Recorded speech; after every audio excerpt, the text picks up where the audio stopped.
હજુ તો ગરમીની શરૂઆત થઈ છે। રાજ્યમાં ગરમીથી શેકાવા હવે લોકોએ તૈયાર થઈ જવું પડશે। ગરમીને લઈ હવામાન વિભાગે આગાહી કરી છે। ઉત્તર પશ્ચિમ ઉત્તરના પવન ફૂંકાતા ગરમી વધવાની છે।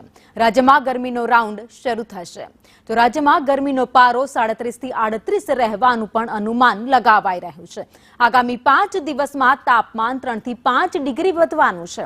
9 થી 11 માર્ચ દરિયાકાંઠે ગરમ અને ભેજવાળા પવન ફૂંકાશે।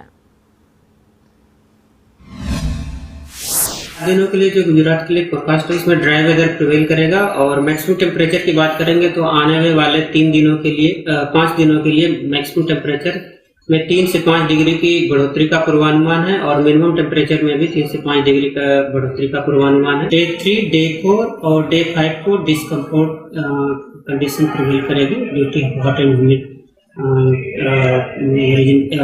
कंडीशन के कारण। और ये जो डिस्कम्फर्ट कंडीशन है ये एंटायर गुजरात कोस्ट के लिए है, डे 3, डे 4 और डे 5 के लिए।